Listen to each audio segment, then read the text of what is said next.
everybody. You are listening to the History Boys, and I am Christopher Wheaton. Christopher? I am Christopher Wheaton. That's the first thing that's ever gone wrong. In your life. In my life. Yeah. Nothing can possibly go wrong. And I, gang, am a history boy. I'm Zach Meck, and it's a new year, new me. Yeah. Still a history boy. Yeah. Indeed. Some things never change. Yeah. Like my misery. Yeah. New year, new misery. And I am Jerry Nash, your humble history boy. As always, thank you so much for listening. And today, gang, we're back to it. We're into a new year. We're in too deep. Yeah. And you might be asking yourself, what are you gonna do without Tyler Armitrout. Move on. We moved on, folks. We got him replaced super easy. It was it was no trouble at all. No, the dirt over his grave in the backyard isn't even solid yet. Yeah. It's not. No, it's still a bit of a mound. The grass hasn't grown over it. You can tell where the dirt's been, It's an unmarked grave. Yeah. But My dog's been chewing on his bones. Yeah. He dug it up, and we kept putting it we back. have to keep. Yeah. We should have dug him deeper. But we That's so much work. Anyway, It's a shallow grave. doesn't matter anymore. No, I'm kidding. But we have someone else here with us, folks. Maddie, do you want to introduce yourself? Yeah, it's Maddie Moon. That's me. Yeah. Yay! And you are? History girl, whatever you boy want. now. Yeah. Boy is history- however you choose to identify, we respect. A history boy is a non-gender term, right? Yeah, Exactly. that's why we put it mid and I. It's an intentional move on our part, and Also because it looks really cool with it was Z. I mean, Yes. yeah, Z is the best letter. yeah. Thank you. The IC was I the do- I first. think she's flirting with me, guys. It's in my name Yeah, too. we call him Z. Yeah, your last name that you don't actually use. Yeah. Yeah. We brought Maddie on the show because she understands our humor. She's been a friend of the show since the beginning. It's gonna be fun. It's gonna be fun. Better fucking be. It's Yeah. your ass, Jerry. Yeah. Or it's on me. Yeah. Well, you murdered Tyler. Yeah. Oops. Yeah. No, you Allegedly. didn't. Yeah. Remember. That's for the courts to decide. You got a rock solid alibi. That's for a jury to decide. Well, today, gang, we are going to talk about Mary Wollstonecraft. The inventor of craft singles. No. Specifically craft The singles. Yeah. Yeah. Not all of it. Not the Not whole the mac company. and cheese. I almost said craft cheese, but I thought it'd be funnier if it was specifically the singles. American cheese. Yeah. Yeah. She was English. She made it as a joke. Yeah. Actually, if you It were was going a to make a joke cheese, that would Yeah. be the joke cheese. Absolutely. And call it American. Well, it's like Yankee Yeah. Doodle was written by the English to make fun of the Americans, Yeah. and then the Americans are like, dude, this slaps. Yeah. and they do say macaroni in that. Yeah. They do. Yeah. It's all coming back around. Yeah. Makes sense. We're not joking. This is true. Yeah. History. Well, Mary Wollstonecraft was a philosopher, Cool. a writer, journalist, a mother, an activist, an advocate for universal public education, and is considered to be the founder of the Romantic literary movement and the feminist movement. Did you say Oh, Nice. God. Here we universal go. education? Yeah, universal public. You Marxist fuck. That's my new catchphrase. There we go. I'm Here we spitting go. out skeleton life because I forgot about it. I told you Living so. that skeleton life. I've been like, I was like, shit. I That was a year ago, a year ago. Fuck. Almost, yeah. Holy Didn't shit. stick. New year, new catchphrase. New Yeah. Catchphrase. Yeah. New t-shirt design. Calling people Marxist fucks for wanting any sort of workers' rights whatsoever. Whatsoever. Or socialist concepts. Yeah. Well, my sources for this episode, my main source for her life is a book called Romantic Outlaws by Charlotte Gordon. Fantastic book, by the way. Really, really good stuff. And also A Vindication of the Rights of Women Nice. by Mary Wollstonecraft. This episode also, we do like sieges and wars and revolts and things like this. This episode I do kind of want to put a trigger warning on. It has pretty much everything that would require a trigger warning. Sure. You know Yeah. what I mean? So I'm just gonna put that out there. Yeah. Right? There's some rough business ahead, and it pretty much starts immediately, folks. So Jerry, you like to make it really hard for me to make jokes. I know. I think it would be, our last episode was Charles Dickens, right? Which was like 2 generations after Mary Wollstonecraft. But it's interesting to sort of compare and contrast how life was for Dickens and how it was for Mary. Well, Dickens had a penis. Yeah, for one. Generally makes things easier. Yeah. Yeah, but you just kind of you as we sort of go along, and just noticing the Dickens stuff and then the Mary Wollstonecraft stuff. It's an interesting sort of other side of the coin, I guess. Yeah. Mary Wollstonecraft was born on April 27th, 1759, in Spitalfields, London, England. Spitalfield. Yeah. Spitalfield. That sounds nice. I know, right? I want to run around in that. Yeah. They some of the names of their towns and, and whatnot. They have to have been. This is why they don't pronounce funny. the whole thing. Yeah, They just, Spitalfields. Yeah. Shropshire. Yeah. They were Yeah. just way too literal back then. Sometimes when naming things. They're like, whatever. They're like, you're really leaning into that. This guy's- Guy who spits a lot when he talks. Yeah. I don't know. Oh, yeah. Yeah. It's like, it's my town. It's more fair than I speak. He's out there in a field just ranting and raving to himself. Yeah. Oh, We Spitalfields. don't go over near there. that guy. Don't get too close. You will get spit on. Yeah. He's hyped up on something. Yeah. Now, Mary was the second of 7 children. As was the style at the time. It was the style of the Too time. many kids. Catholic? To be fair, No. most of them didn't survive. I know. Yeah. Yeah. Which I guess is law of large numbers. It's law of nature. No. Yeah. Well, her older brother, Edward, or Ned, as they called him, he basically got the preferential treatment, firstborn son. They threw everything at him. He was the favorite. And then her, she got ignored, pushed aside, whatever. Even though that she showed, an inclination for something bigger, and her older brother just didn't. I feel like he just it's really wasn't really common inclined. for families, like not even pretty Firstborn recently, son. like to put all their eggs in one basket. You know, that's why we Yeah. had JFK and not his older brother as president. Right, you yeah. know, Yeah. like fuck. Yeah. Sunken Bet on the cost. wrong. Yeah. Yeah. Then there was Mary, of course, and then Henry, and then she had 2 sisters, Eliza, Everina, and then Everina. Everina. That's a name you don't. That's know. a mermaid name. That's a name. That is the name of a mermaid. That's a good point. That's the first thing I thought of when I heard that. Yeah, and then there was James and Charles after that. That less Boring. More, yeah, Yeah. it's not as exciting.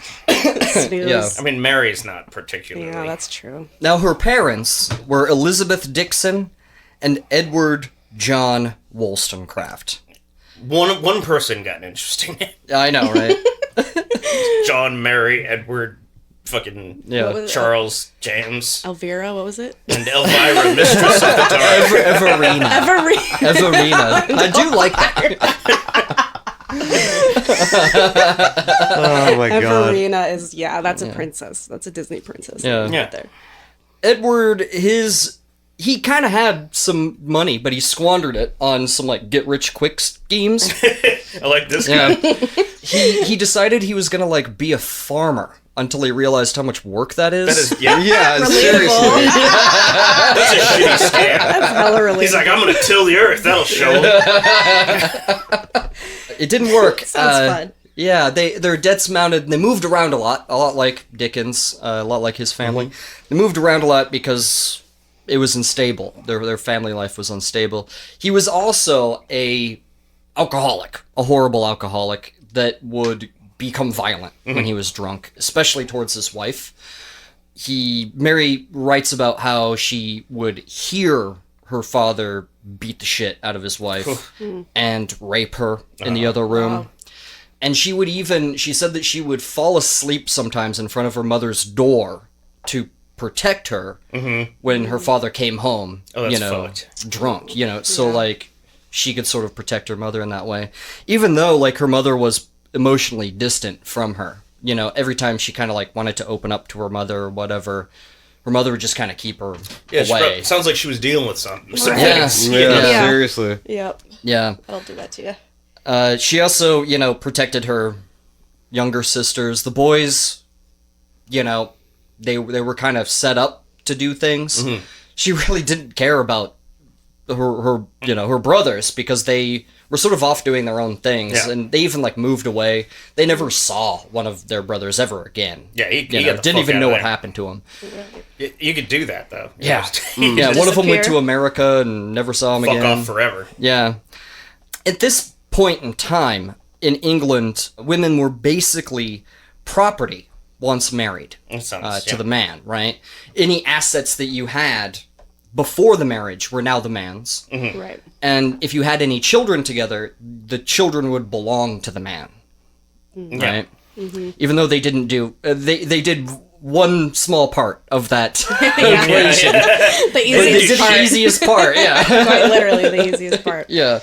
But that's sort of how it was. And the 18th century form of contraception was sort of ridiculous. It was... You waited 3 days after menstruation, and then you would have sex, and then have a lot of sex afterwards, because they figured that, well, you if you force a bunch in there, then the uterus can't concentrate on one. Oh my god! Basically, that's what they're. No, that what makes it, perfect what it sense is. to me. It's like if you're already pregnant, you can't it's already like the get Three pregnant. Stooges trying to go through the door at the same time. Yeah. No one gets in, right? You know what I'm saying? Yeah, Oh my god. That's sort of how they viewed it.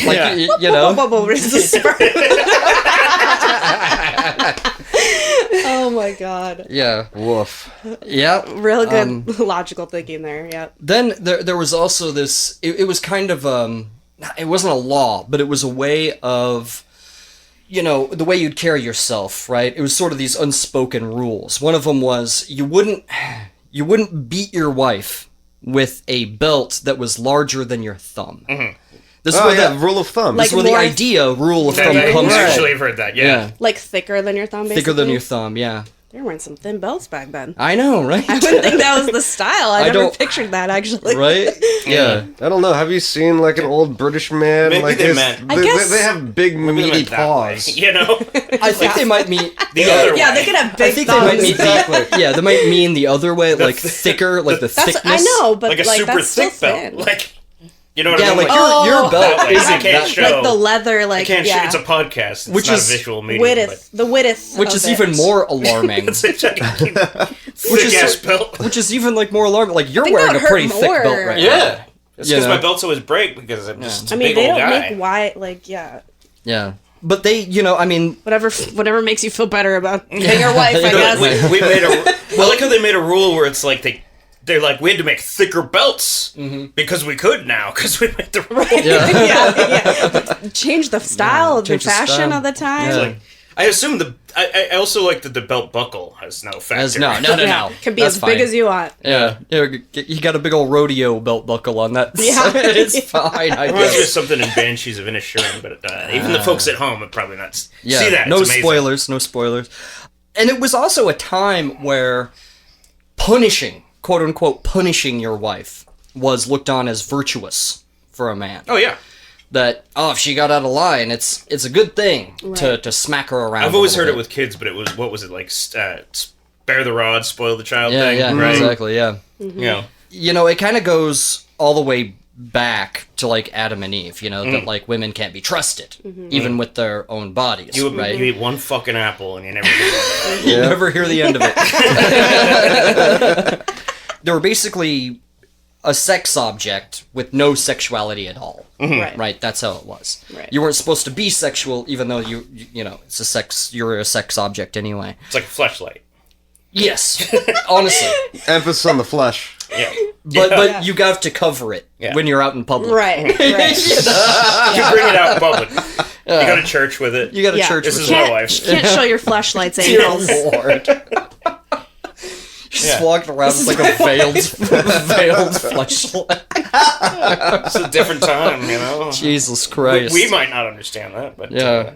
Have you guys seen that video where a guy walked around town with a fleshlight and was using it as a coin purse? Oh my god. Oh Dear Lord. It's so like dumping funny. quarters out no! of Did it. he know? Like, No, he absolutely knew what he was doing, Okay. and so It's not convenient, is it? like he goes to a convenience store and he's trying to get the coins out to pay for whatever items that he's doing. So he dear busts. Lord. He's like, "Don't worry, my coin purse comes with some substance to help me get it out." And he busts out a bottle of lube and just like fingers out coins and like dollar bills and everything. And the guy just looks at him and is like, "I ain't taking the shit." I wouldn't either. Yeah. Get out of Like, my no. store. Yeah. no. He's like, it's not used. I didn't use it. How do I Like, know? you that? could just say that. I don't. It was like the only thing I know about you is you bring about a fleshlight with money. Yeah. I'm already alarmed. You've shown not a lot of trust. Wild card. Yeah. Yeah. And actually, in this time, spousal rape was not a crime. Yeah. In fact, any guesses when that became a crime? I would guess Like what shockingly year? recently. What year? Like in England, specifically? Yeah, I mean, let's say England, yeah. I'm gonna, definitely the God, 1900s. probably like the friggin' 1924. I was gonna say like 1980. I was going to say 1960. Yeah. Okay. 1991. What the fuck? Yeah. It's like one of those things where they like forget about it or something, and they're like, I guess we should probably. I feel like it's common though. Yeah, and it's like that it's a It's crime. common. Common, yeah. Well, it's common enough that there's no way somebody could forget about it. You know what I mean? Right. Like it yeah, happens. there's a lot of people wanting to. Wow. We'll just think that they can just rape their wife, I guess. Yeah, They're there's like, well, nothing I it's can legal. do about it. Like I would think that would be on people's mind. You know, Yeah. that's fucked. Yeah, not illegal until then. So from a young age, Mary was anti-marriage from this experience that. with her father. That- Because once you get married, you're basically a slave. You know what I mean? Yeah. Like, so I'm married, and you know, I got the old balls and There's a chains. reason they call marriage it means that. something different now. My wife's great. I'm sorry. But back in those days, it was considered slavery. So she didn't, didn't like that. Now she had sparse, sort of slapdash education. The School of Hard Knocks. Kind of situation. Well, she went with her older brother, and her older brother got taught like Latin and history and shit like that, and she got taught how to make house, how to keep house, Like home ec. domestic, Yeah. home ec, Yeah. the whole time, and she was like, "What the fuck?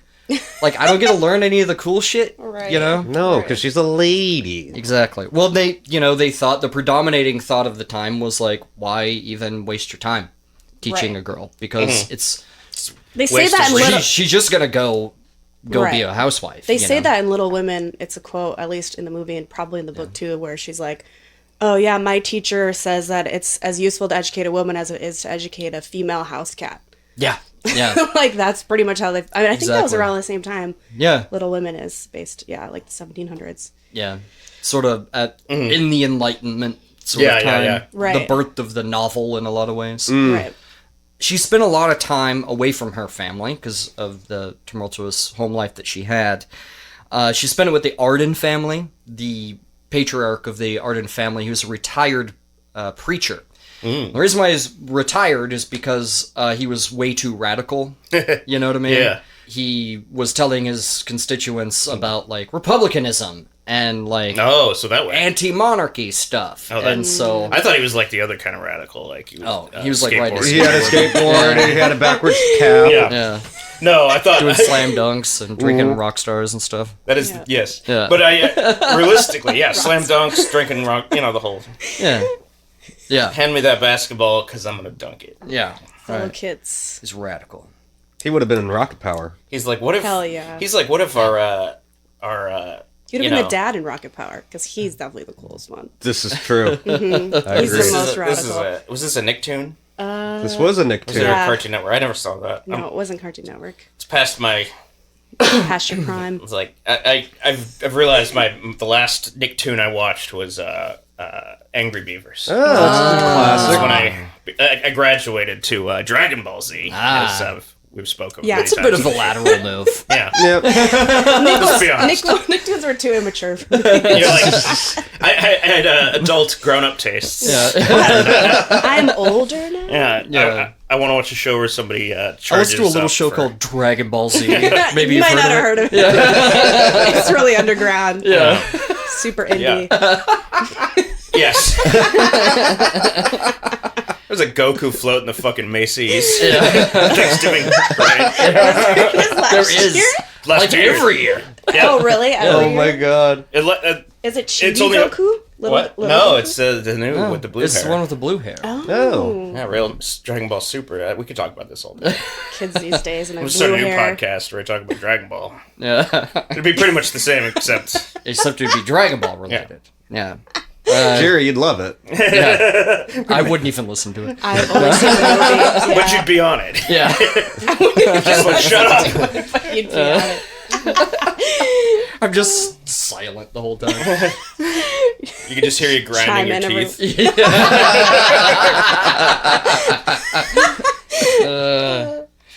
So she made friends with Jane Arden, like the girl that was close to her age in that family. They would read books together. They would do these, kind of things. They kind of they were almost self-educated together, They would go to her father's lectures, because she kind of moved in these circles from a young age. These sort of radical, I'm genuinely curious. Women in this time, Circles. did they have to teach themselves to read, or would they at least go that far? You know what I mean? Teaching it depends. girls to read. It depends. I don't think it mattered whether or not girls could read to society. I think if you wanted to learn to read, you could, but it didn't matter to anyone whether or not you did. Yeah. You know what I mean? If you wanted to write letters, then yeah, you would need to know how to read and write. You know what I mean? So there's that, Makes sense. Mary writes a lot of letters to Jane, and you can see in these letters, how tumultuous her moods could get, and how, she probably had some undiagnosed, mental illness. Yeah. It's hard to know exactly what it was now, without them here, it's almost impossible.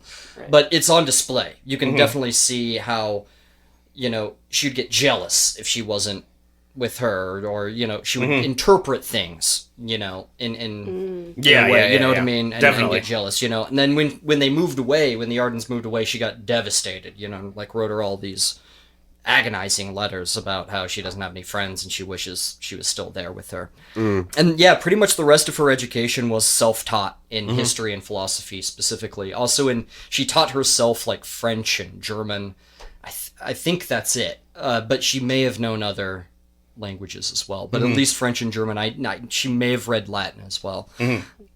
But like I said before, she was totally anti-marriage. But when it came to her sisters, she almost thought that it was a fine fate for them because they didn't have like the same sort of like drive to do something big with their lives that she did. And she knew that. And she was like, well, they can get married. They weren't going to do anything anyway. I mean, Sounds basically, she was just like, they're not smart enough. Not everybody has it, kind of a deal. Right. When her younger sister Eliza was married, she got pregnant, and when she had the baby, her sisters came to help, and Eliza was suffering from what we now know as postpartum depression, which they didn't know back then. They were like, she's crazy. She lost her mind, and Yeah. yeah. And to make matters worse, whenever her husband would come into the room, she would get really agitated and on edge. And she would like mutter things to herself, things like this. And so Mary suspected right away that there was spousal abuse happening. Perhaps he had raped her, however many times. And the only way for a woman to get out of a bad marriage, especially a marriage, would be to flee, to run away. The child belongs to the man, so you can't take the child with you. They will find you and they will arrest you and take you to jail. Yeah. So you straight up have to drop everything and leave. Yeah. Because it would take straight up an act of parliament to be divorced. And even then, they're going to go with the man. Yeah. So you got to run, right? That's all you got. That's fucked. Yeah. It's the only way. But yeah. And if anyone ever finds out, you're going to be a social pariah. So she left her child and her husband. Mary helped set it all up to get away from this guy. They were successful, but people found out that she left her child. Her child died after she left, sort of adding this to Eliza's brain, like, oh my God, I can't believe what I've done. And Mary tried to okay, I'm going to support you, because now, once everyone knows and you're a social pariah, you're condemned, basically, to poverty and hard work the rest of your life. Life is not going to be easy for you after that. And so she was like, I'm going to send you money, I'm going to help you out. But in the end, she ended up basically overpromising what she could do. And you'll find all that out later. Now, through mutual friends, Mary met the Blood family. Oh. The Blood family. Now that's radical. I know, right? They were also radicals. They actually were. Yeah, they were. Yeah. Yeah. Electric guitars, skateboards. Family band. All at the same time. Riding a skateboard with On electric flying V guitar and slam dunking a basketball while shotgunning a rock star energy. That's radicalism to me. Like that radical Islam thing. Of that, it's like a guy in a suicide vest, but he's doing a kickflip or something. Yep. Yeah. It's way Tony Hawk's Pro Skater, but on a mission for God. Yeah, right. Ah, Blues Brothers. He's got to do whatever he's got to do. They were also radical, but in a different way. Yeah, but the Bloods were like a second family to her, and I don't mean they were like blood. They're yeah, blood in, blood out. Well, I was gonna say the Bloods, the gang, Could you guys ever do the finger thing? No. If I concentrated on it, I but did I'm not it going to once. do it. I did it one time. I did it once. And then I forgot about it. Yeah. And then, Didn't go well. I was not amongst the right people to be doing it. Let me just put it that way. Yeah, I'm too white to do it. They found it to be disrespectful. Yeah. Yeah. It's not a good idea to just start doing that. The Blood family introduced her to John Locke, who was. It's hard to really wrap our heads around it now, but he was so radical to be reading. It'd be like reading Anton LaVey in the early 70s, or Karl Marx in the late 1800s. Yeah. You know what I mean? Or even in the 1950s. You know. Yeah, it kind of came back around and was True. It was considered dangerous. It was banned at Oxford University for being just too dangerous. So it was a dangerous thing to read. And she really liked the idea that John Locke proposed, the tabula rasa, the blank slate, anyone can be anything they want, no matter who you are. And she was like, haha, no matter who you are. You know what I mean? She latched onto that idea. Yeah. I mean, we've talked about the Enlightenment quite a bit on the podcast, but you see those ideas in the founding of America quite a bit. Oh, yeah, absolutely. And it very much goes against the idea of the monarchy. Yeah. Oh, yeah. Yeah. It was a kind of, not to go on and on, but a very major Enlightenment thinking thing, especially, was fuck the monarchy. Yeah. And individualism and that kind of a deal. Reason, the age of reason, and individualism, and things like laws that govern man, written by man, for man, kind of a deal. And man being the key word. Yeah. Right. Yeah. It was actually bold in all caps. Yeah, it was bold all caps, yeah. But Mary, by the age of 19, she was out on her own. She would stay with the Bloods, but she was on her own. She was really good friends, though, with Fanny Blood. That was her best friend. Fanny Blood. Come on. You guys. What am I supposed to do with that? I didn't realize that it was Fanny during Blood. Shark Week. Yeah. Dear Lord. Yeah, she's English too, no. so Exactly. you know what Fanny means to. And they knew that, and they still named her that. I think it's Back It then, She wasn't was a a thing. big It wasn't a puss. slang word. No, Fanny was a very common name back then. For Right, girls. that's true. It's Frances. Fanny. Oh, Yeah. she should have went by that. Francis Blood. I mean, yeah, that actually I mean, kind of sounds Fanny cool. Blood. Come on. I mean, I Fanny can't. Blood. Yeah, I really can't. Francis Blood sounds like the name of a bookie For like, He'll break your does. thumbs. yeah. Oh yeah. But fanny blood. I mean, it's right there. It's, Yeah, right, it's right there in the no. name. Staring you right in the face. Nothing else to It's a say. softball. It's I know. funny on its own. Yeah. We're adults. Yeah. I Barely. I think most adults would laugh at that. Yeah, if they're cool. What do I know? They're cool. They're not a square. Yeah, exactly. She tried every job that she could, basically, without resorting to prostitution. Yeah. Every job that was open to women, right? Which was cook, maid, sex worker. Barkeep. Yeah. Well, Well, bar wench. Tavern, Yeah. but Yeah. yeah. Well, all of that's prostitution. Yeah. Yeah, it's always on the side. Well, so there was a couple others. There's a lady's companion. So like okay. a rich widow. She went to work for a rich widow, and just to be her companion, I guess, to like talk to Friend. her, I guess. Oh, I thought it was Yeah. code for lesbian. I thought you were talking about like an escort. No, just Ah. I just thought you a were talking about companion. sex work again. It's Well, kind of. I mean, It all is. today it would be sex work. Yeah. I mean, even if sex hasn't taken place, it would be considered under the Yeah, yeah, under It is that like an umbrella. escort right. in a lot of You're ways. paying Yeah. for company, basically. Yeah, exactly. And that didn't go well. She didn't like rich people or their problems. Yeah, fuck them. You don't say. So she just like when her mom died, like she rushed back home to like take care of her mom as her mom's dying. She just didn't go back to work. Yeah. This is why people watch White Lotus. They don't want to be around those people. Yeah. Yeah. I've never even seen that show, but I'm aware. I'm aware of it. Yeah. Oh, That's good. I've heard it's good. it's really I feel good. like my wife Yeah. would like it. Yeah, she would. And I'm just like, you know, Her Rich people and their problems. Yeah. Her father though was not around for her mother's death. In fact, he I think he ran away with an Yeah. actress. An actress. Which could Talk also about a headache already. which could also Jeez. mean code for prostitute Yeah. as well. That could also just mean prostitute in this day. Right. But yeah, he ran off with a much younger. They never heard from him again. as little as they respected prostitutes in that day, they respected actresses even less. About as much. Yeah. About as Right. much. It was like the socially acceptable way of Yeah. saying prostitute or sex worker. You know, that's what you call them. And actresses may as well be prostitutes. You know what I mean? Right. So she moved in with the Bloods. She would go in and out, but right after she got that job as lady's companion, she moved back in with them. And at this point, Fanny had been married to a businessman named Hugh Skis.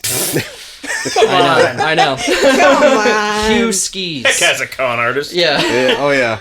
That's where skis came from. yeah. Came from this guy. That guy flips a coin. He's a You know what I mean? huge- He leans and he flips a coin. While staring at his pocket watch. Yeah. Was twirling his pocket In watch. dark Yeah. shadows of an alleyway. Yeah, oh Yeah, yeah. with his top hat like pulled down Oh, towards yeah. his nose. Yeah. Oh, yeah. Never see his eyes. Yeah. You may not even have him. Who fucking knows?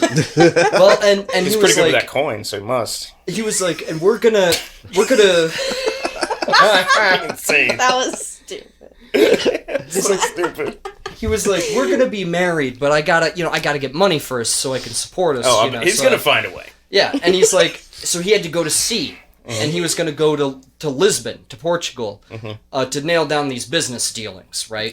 This guy's such a scam artist. He's Yeah. and they just Business dealings. they just didn't hear from him for years. They didn't hear from him, and they were like, well, is he gonna come back? Was he still serious? We don't really know. So like, her and Fanny just hung out all the time, and they actually, Mary was way more radical than Fanny ever was, but like they did have this idea that they were gonna like live in this like commune. I was gonna say commune. This utopian like feminist commune where they would support each other emotionally and financially, and like all this stuff and like live to their sort of ideals. I feel like I'm having a conversation with my wife right now because this is what she wants to do: is build a feminist commune. Yeah, That's some communist bullshit, and I won't have it. she's been reading They're gonna Wollstonecraft. support. Yeah, I know. Next thing, it's gonna be about unions or some shit. So they did open a school, to teach specifically young girls. But the first one they opened was so radical that they didn't get any students, so it quickly failed. They had flames painted on the side of the building because it was Yeah. tearing ass. Yeah, Yeah, exactly. Yeah, looks like it's tearing ass around the. around the lawn. Yeah. So they opened a new one. This one didn't even have a basketball hoop. No, they had to take out some of the radical Yeah, stuff. Too radical. The fucking half pipe. Yeah. Yeah.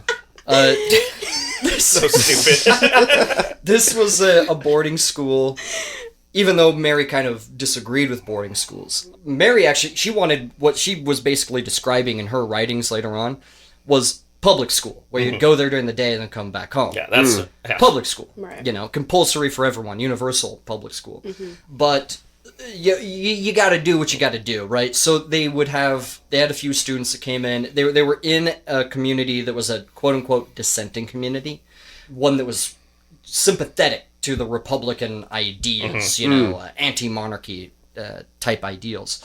So they sent their kids there, even some boys, to be taught there, because, you know, this young radical is there teaching them, you know, who's very, very intelligent and very well read, you know. So Fanny, however, during this time, she was diagnosed with tuberculosis. Oh, the consumption. the consumption. Sorry. Yeah. Yep. Fanny blood kind of takes on a new meaning. I'm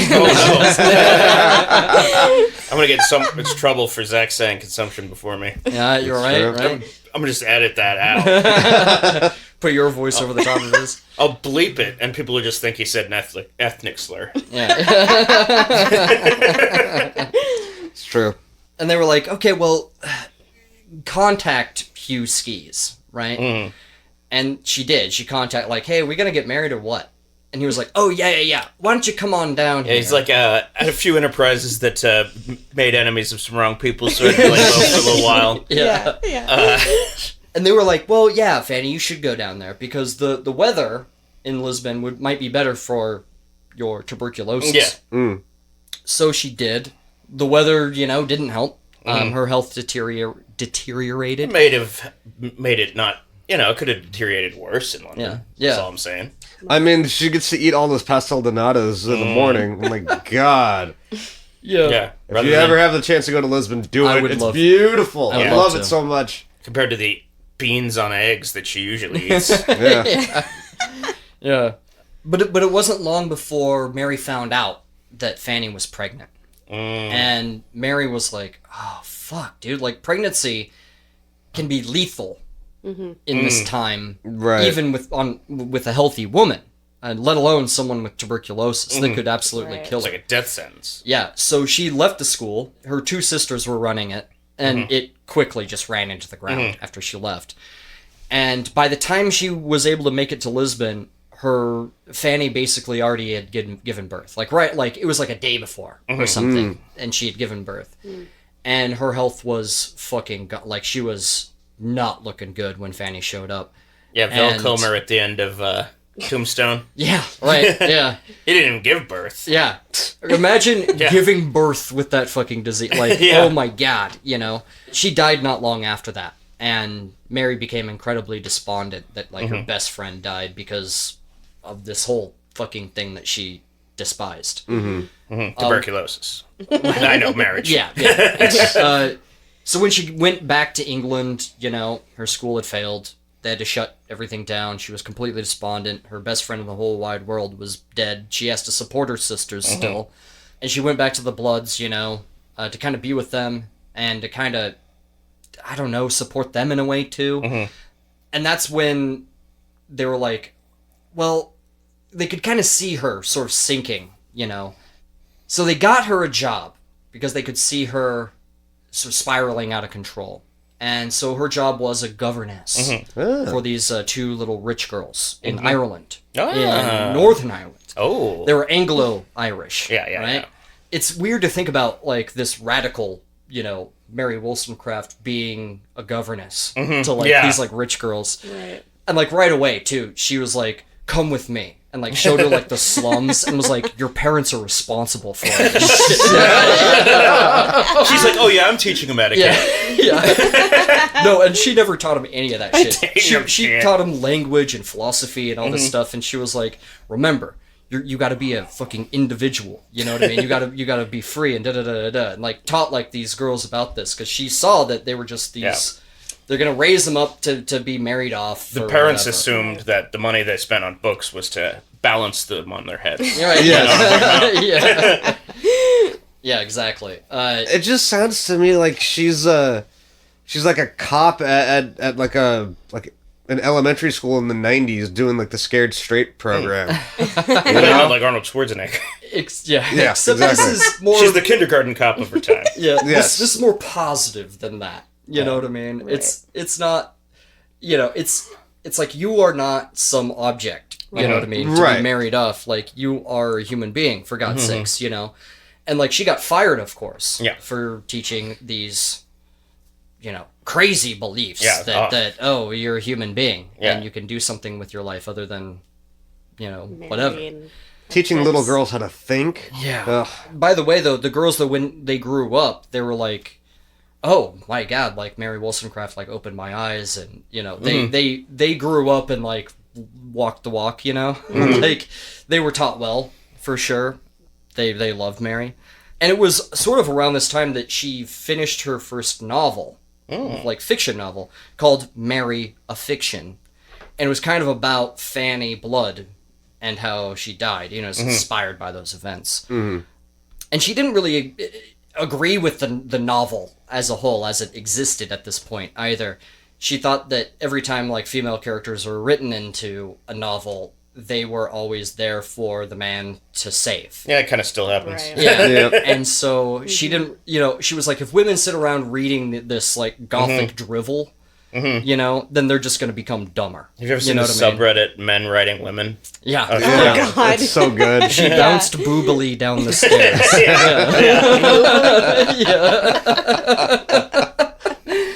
Yeah. And after she was actually fired, she wrote a children's book that same year called Original Stories from Real Life. And these are just sort of didactic stories meant specifically to teach girls, right? About like morals and virtue, but not within the framework of this restrictive English society, right? She really was an advocate for this universal sort of schooling. Yeah. Marxist fuck. Sorry, what? Sorry, That's just I zoned out there. yeah. So after she lost this job as a governess, she decided to make the extremely radical decision for a woman at the time to basically make money purely as an author. Oh. Purely as that. That's tough to get into. It's tough to get into. Luckily, she knew someone, a guy named Joseph Johnson. He was also a radical. She moved in those circles. I like how often you're saying the word radical. It's a lot. I still think There's a lot of radicals. in this was There's story. a lot. There's a lot. I was born in the 80s, so I know. sure it- Everything was radical. There's meant- a special synapse for radical for 80s babies. Yeah, It's way Fires off Teenage every Mutant time. Ninja Turtles, like fucking eating absolutely. pizza. Yes. that is Hitting radical as stuff fuck. with nunchucks. Nunchucks are radical. Headbands. Yeah. Let me be honest. with that. Headbands. All of that. Folks I don't at know, I home, think try they're try to drink every time one of us says radical. Yeah, there you Get go. fucked up fast. Yeah, see I on mean, the I other know side. I have been. Yeah. I mean, you get fucked up fast in most episodes because I'm always talking about rad shit is, but this episode particularly. Yeah. She moved to London to work for his paper, which is called the Analytical Review. Oh. No. And what she was mainly doing was she was translating other stuff. Not because like Joseph Johnson wanted like a token woman on his staff, but because she Not was like, the only one who who would could do do that? it. Yeah. Yeah, they didn't have laws for that Yeah. back then. She was the only one that Luckily could now. do the translations. So, and you'll notice this continue much later. Not in this episode, but much later. You're also going to notice the same thing sort of come up. So basically, she was like translating like the French, even more radical than they were. French thinkers of the time. These guys, shit is about to pop off in France at this point. Right. So like, she translated like some of the treatises from like Jacques Necker, who was I think he was the financial minister. There's gonna be a lot of that. Buckle up. A lot. I mean, we had an episode with a guy named French Pete. Yeah, so I know. For the most part, I have it out of my system. She also brutally reviewed books too. She was very opinionated with Sucks.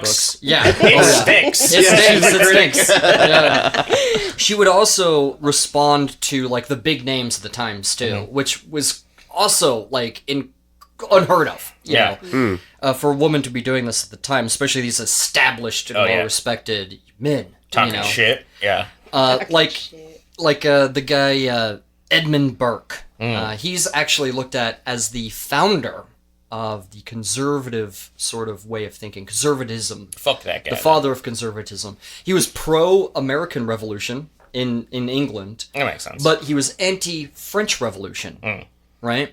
He was like, the colonies, they were already doing self-government. Yeah, they're doing their own thing. Yeah, that's fine. But what the French are doing, I mean, they want to overthrow their own government. Yeah, they want to overthrow the king. That's a different thing. You know what I mean? Right. Yeah, so... He you know, and he also, you know, of course, said that women belong in the home, you know, kind of a deal. Of course, he would be that way. Big Trump guy. Yeah, and so she fired off this. It was very Enlightenment, very revolutionary for the time. It was called A Vindication for the Rights of Man. Right? She published this in 1790. This is before really anyone else could get to the punch, right? This is before Tom Paine did The Rights of Man. Right. Right? Which was a year later. Oh, wow. You know, so... She's not even reading Tom Paine. No, she was the first That's one interesting. to make it to the interesting. punch. Yeah.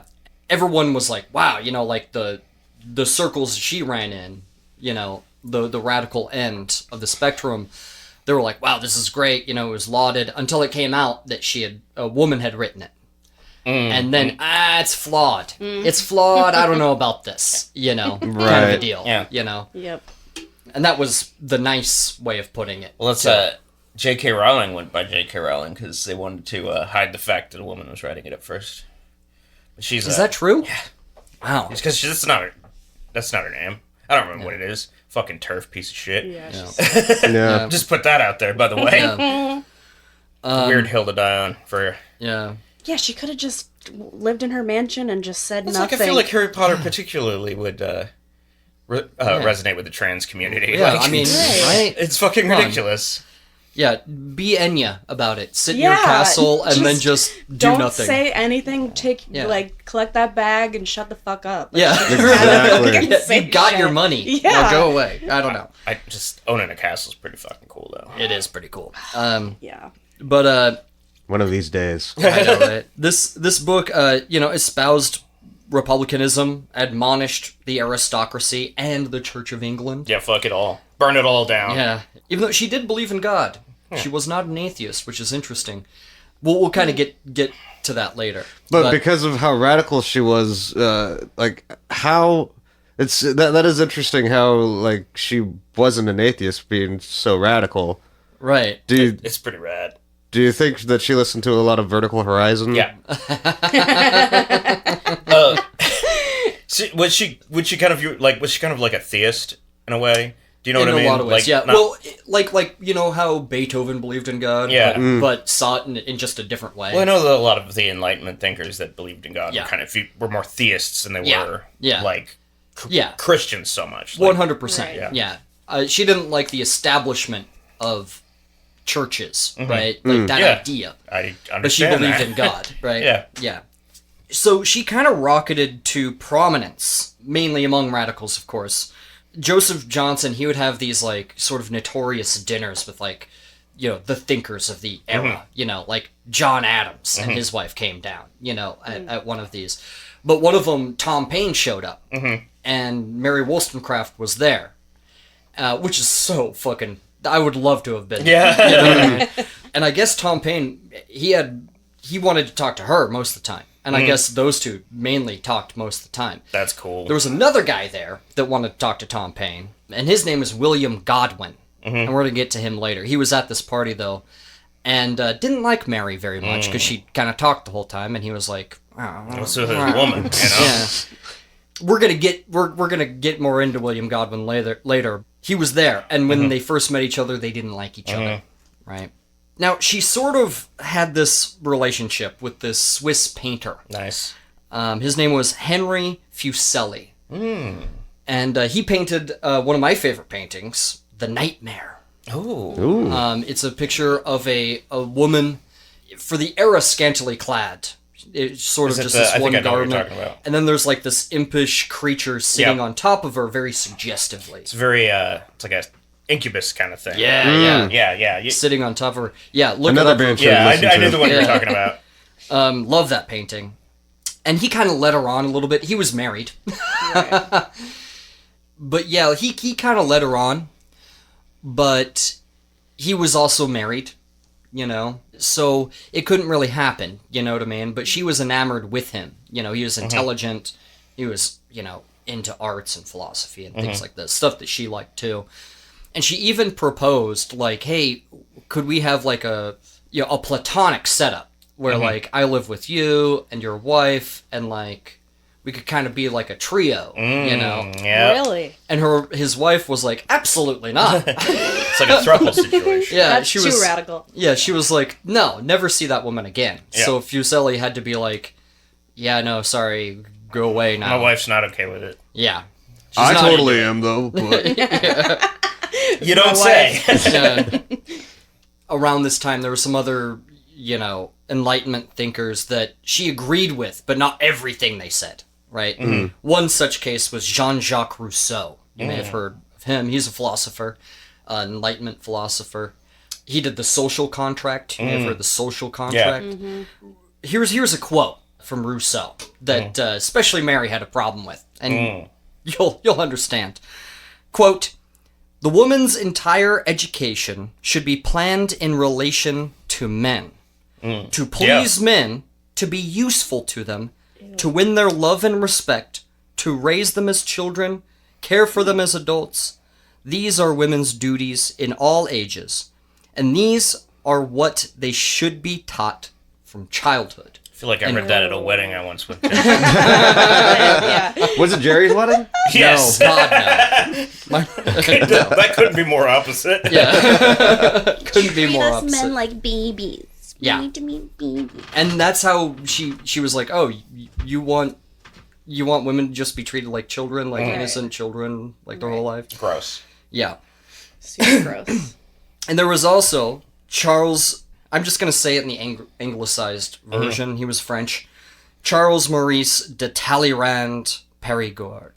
Charles Maurice de Talleyrand Périgord. Very nice. Yeah. Yeah. That's what I heard.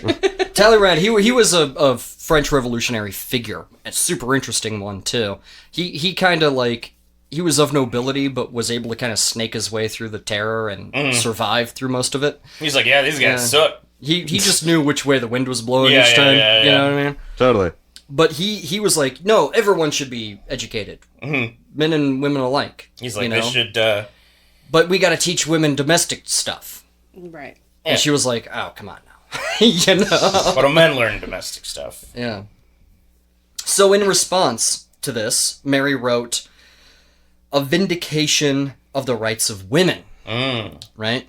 And this basically took her last piece, of Vindication of the Rights of Men, a step further. And said it should be applied to women as well. And she was definitely talking to like the aristocracy, the bourgeois of the time, because they had the money to educate their children, right, of the time. But she was basically saying like, you know, you think women are ignorant and are stupid and can't handle certain things, and that's because you don't teach them, you know, and it kind of creates this chicken and the egg sort of like, they are that way because you don't teach them, you know what I mean? So it perpetuates this, right? And it you know, to modern ears, it's a little, it's like, oh, okay, you know, but back then it was foundational to the feminist movement, you know what I mean? And she was like, you know, if you taught girls, then they could teach the boys, you know, and actually everyone benefits, men benefit if you teach girls too.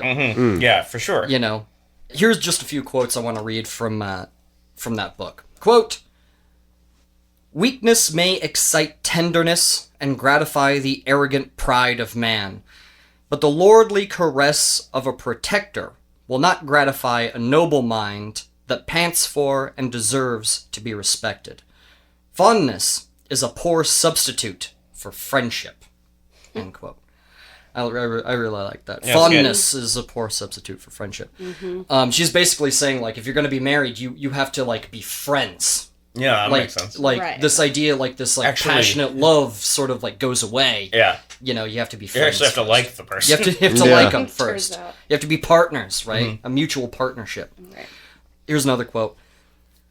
My own sex, I hope, will excuse me if I treat them like rational creatures, instead of flattering their fascinating graces and viewing them as if they were in a state of perpetual childhood, unable to stand alone. End quote. And then this last one, probably the most famous quote from this book. Quote, I do not wish them, women, to have power over men, but over themselves. Ah, End quote. that one people are still struggling with. That's Right. what feminism is. Right, Yeah, exactly. yeah. Right? It's supposed to be. Yeah. Now, it was well received by other radicals, of course. It was also, you know, same kind of thing happened. You know what I mean? This time, though, when they found out she had written it, they called her a whore, is what they did. They actually called her, another name that they applied to her was a hyena in petticoats. Cool. Which petticoat was sort of like you must be a prostitute. It's a stand-in for that kind of a thing. But she was now a well-known like public figure, you know, Mary Wollstonecraft, and you know, like the conservatives would be like, like this one guy writes to his wife, and he's like, I'm glad you're the opposite of Mary Wollstonecraft. You know? Yeah. Yeah, it's yeah. shit like that, you know. You know, God forbid, you Yeah. know, you treat women with the same respect you do men. Right. You know, Yeah. What a monster. It's like when people like hate on Greta, what's her face? Thunberg. Yeah. They're like, oh, so there's this kid that wants us to give a shit about the environment. What a monster. Yeah. Right. exactly. Yeah. Well, don't you know it's a slippery slope? Yeah. To And so- caring about everything. I can't care about everything. I just Or can't care care. about the environment. Yeah. I don't know. You have to agree that we'd be better off without the environment. I would burn it all to the ground. That's Mr. Burns. Mr. Burns, yeah. That's from the Simpsons. Now, in this time of radicalism, the Enlightenment, it was very radical. This time was extremely radical. And, like, that's something that, like, we, in this time, forget. You know what I mean? Like, we Right. take for granted in this time. The craziest place for politics, the most radical you could get was France at this time. Yeah. Yeah, you know for what I sure. mean? Yeah. Like, that was the epicenter. That's you know where, what I mean? like, Benjamin Franklin and Thomas Jefferson got all their ideas. Yeah, and honestly, like, you know, it was the proving ground of the Enlightenment. You know, all right, like, it worked in America, right, in the colony. Like, what about, like, in an already established ancien regime? You know what I mean? Like, how is this going to work in Europe, in the old world, right? So it was a proving ground for that. So she wanted to go there, and she got, like, an advance from Joseph Johnson to be the first ever female war correspondent Oh, that's fucking cool. in the French Revolution. That's yeah. nuts. Sweet. Yeah. She, That's awesome. yeah, she left right as the King Louis was captured, trying to flee. Yeah, You know yeah, what I mean? yeah.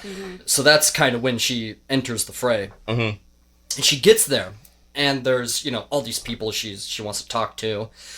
And she's, you know, not the most radical person, you know, and they're all displaying, like, oh, well, I think it should be this, you know. It's sort of almost like a political pissing contest in a lot of Yes. ways. You know what I mean? Every single house party in Portland. Yeah. A lot of these sort of like revolutionary thoughts, though, it's like there's a lot of infighting because when you're changing what the establishment is, I mean, you see it everywhere, but like in any revolution. But the idea of like everybody disagrees with how things should change. How Right. crazy it should It's go, why how like far it should go. any like left wing politics are going to be more divided than right wing because right wing is going to be more Conservative. conservative, Innately status conservative. quo establishment, Right. where left wants change and the Change disagreements about how that change can happen. Yeah, it's why wide open. Yeah. Yeah, absolutely. So yeah, she met all these people. She's honestly having a kind of a good time. You know, She's having a blast. but she was against, like, she was disgusted with the violence that was happening, the guillotine. Yeah. Oh shit. She When was you were like against. because when you're saying having fun, she's like, oh, watching all these like monarchs getting their heads cut off. No. Fuck yeah. She's like, No, no, she was that's like a bit much. she was like going to like salons, you know, and like talk about ideas and stuff. That's what she liked. Yeah. You know, that was her bread and butter. She was a philosopher. Yeah. You know, so But she didn't agree that they should chop the king's head off. Like, she was there for it. She didn't witness the actual execution, but she was, like, there for, like, watch the carriage pass. Oh, and, like, wow. She said that she cried because she was like, I can't believe that, like, it's going this far, you know? Right. Yeah, that is pretty extreme. Yeah. She went to Versailles, like, totally abandoned, too. Like, Versailles was totally abandoned. I wrote it down. I wrote the guillotine down in here as the democratic equalizer. Yeah. Sweet. Everybody meets the same fate. Yeah. And with the guillotine. The blade. Yeah. But Paris was very much a paranoid and terrifying city to be in at this time. Again, like, when you get that ideological pissing contest, it a lot of times, and the French Revolution is held up as, like, the premium example of what this means. It turns into, like, a yes and reign of terror. Right? Oh, yeah. And that's what happened, you know? I mean, you've already hit a fever pitch, so... Yeah. Like, she talks about having to sort of hide who she was, because anyone that was English was, like, an English spy. And could be executed just for being English. You know, so she spoke French, and, like, anytime she was outside of, like, Paris, they spoke, like, a colloquial French that she didn't understand. She was able to sort of hide her identity enough to sort of escape it. But she talks about, like, stepping in puddles of blood on the street. Ugh. You know, that is, like, running down the street from the guillotine. Metal. Yeah, like, That is pretty fucking terrifying metal. times. But in this time, this is, God, it's like straight out of, like, Les Mis. You know what I mean? Straight out of Les Mis. Like, she meets this dashing American. And Americans were looked on as, like, brothers in arms. Right. You know what I mean? At this time. At this time. And he was this adventurer. An adventurer can kind of mean a lot of things. Yeah. He was a con man. Yeah. And a smuggler is what he was. God bless America. It's like Han Solo. Yeah, he was kind of like Han Solo. He was a roguey kind of guy. Yeah. And his game was beating the British blockade. Because when it really started popping off, of course, the British declared war against France. Right? They set up a blockade. So he was going to run the blockade, right, with, like, shit to, like, make money in France, right? And God, those two hate each other. yeah, France and English. back then especially. Yeah. And they could trade with Norwegian, Scandinavian vessels because they were neutral, right? Cool. And, like, there was no laws about them coming through the blockade, and you couldn't shoot at them, you know? So this is what his sort of game was sort of setting up these, like, kind of shady deals, you know, with these, like, Norwegian trade vessels smuggling shit in and out. And so she fell in love with him. He was interested in the same thing she was. They were both anti-marriage. They were both about, you know, this utopian idea of, like, living in a place with, you know, things were not totally off limits anymore. You know, it's a more free society. We didn't have to have marriage. It's almost like the hippie movement in a lot of ways. Like, Interesting. yeah, so, like, they kind of believed in free love and things like this. So, you know, they're together a while. They have this whirlwind romance with the backdrop of the fucking French Revolution. Yeah. Jesus. It's like, it's straight out of movies. It's like Gone Yeah. with the Wind. Well, Not Les Mis. exact- yeah. Les Well, I Miserables, know, yeah. you know? And, of course, Mary finds herself pregnant. She's not married, right? And that's a problem, to have a child out of wedlock, my goodness. Yeah. So what they do is they register in, like, the like, immigration or whatever office. They register themselves as Gilbert and Sullivan. Gilbert and Mary Imlay. Yeah. So they're not actually married, but on paper it looks like they're married, right? Yes, totally. Does that make sense? Yeah. Yeah. These two fake people are married. Yeah. And Okay. so she kind of calls herself Mary Imlay for a short amount of time. And they go, you know, they kind of have to get out of the city, Yeah. you know, because you can only lay low for so long. She does say that, you know, Gilbert opened Mary to the interest of sex. You know what I mean? I think that was the first time she had ever had sexes with Gilbert Imlay. And, this dashing, guy, of course, you know what I mean? So she fell in love with him, and... Sucker. Yeah. No, I'm sorry, but I mean, haven't you noticed this trope? It's like people who end up banging like the first time, that first person, they're like, oh my god, I'm in love. Right. It's so cliche. It is interesting from her, that she ended up with at that point. Well, and instead it's of hard... never getting married or never. Right. Well, and she's not necessarily married, but it's we people after Mary have always had a hard time sort of rectifying those two things. Yeah. Yeah. But even she writes about it later. She has to come to terms with it. That even having sex outside of wedlock is a revolutionary act. Right. And she's only acting on her human impulses in the same way a man would. You know what I mean? Exactly. So, remember that it's, to her, it's still even falling in love is almost a revolutionary act. Right. You know what I mean? Right. It does kind of go against what she's about. Yeah. However, she was disillusioned with the revolution and its violence and its emerging hypocritical power structure that was coming through. Oh yeah.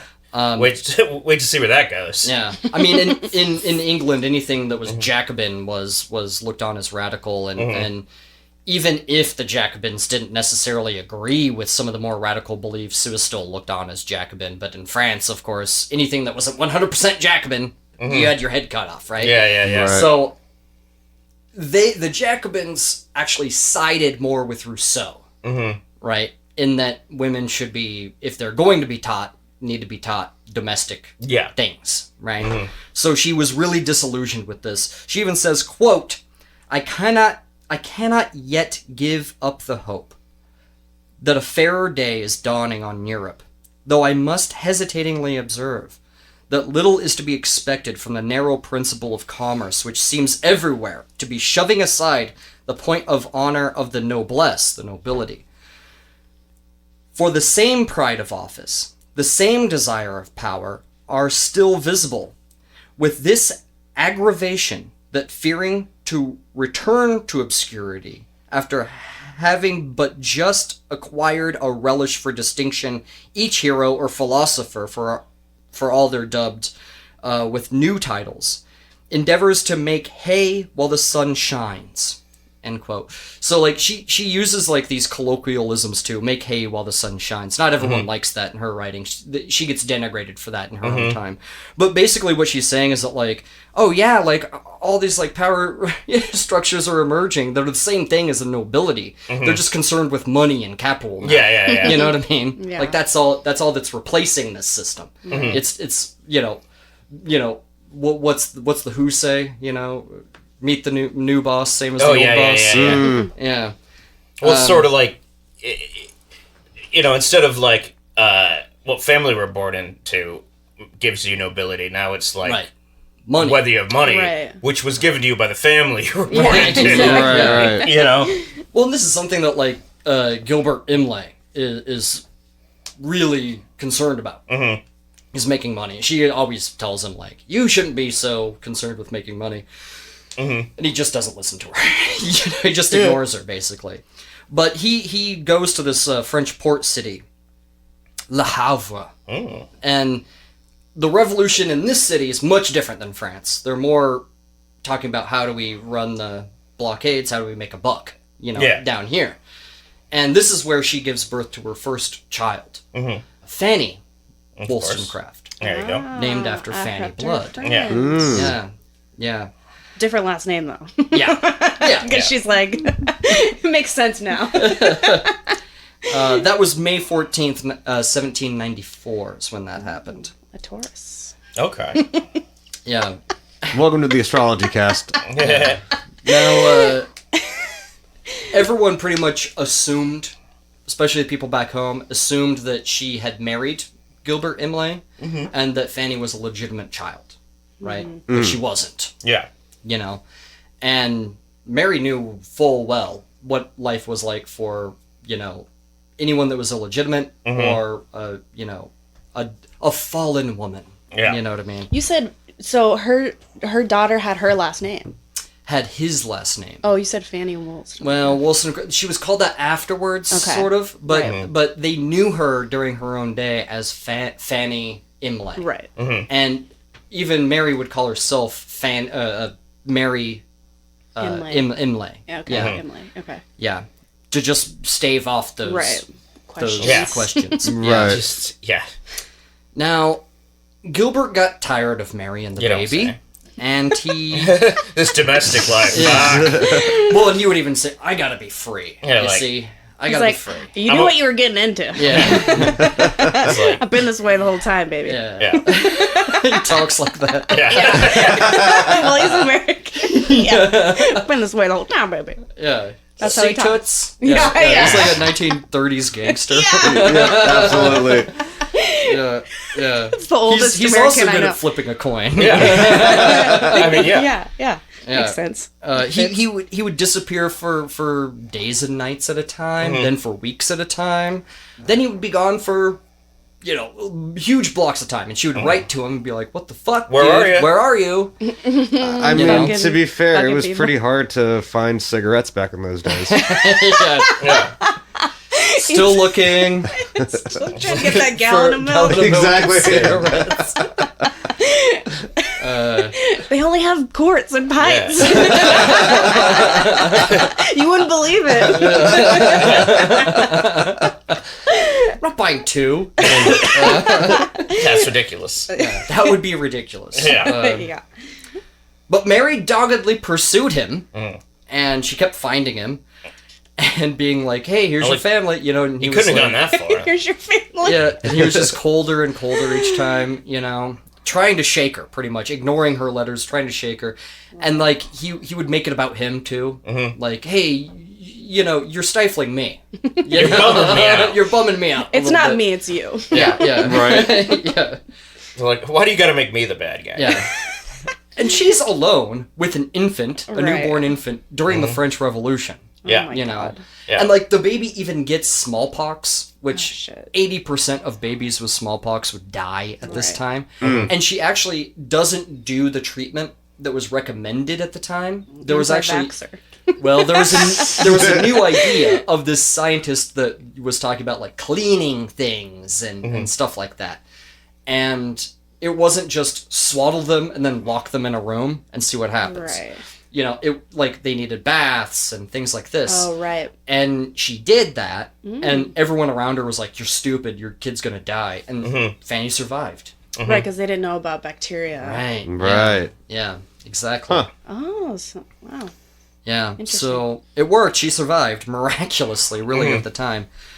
And honestly, her letters to Gilbert also display someone who is slipping into a very deep and dark depression. It really displays that.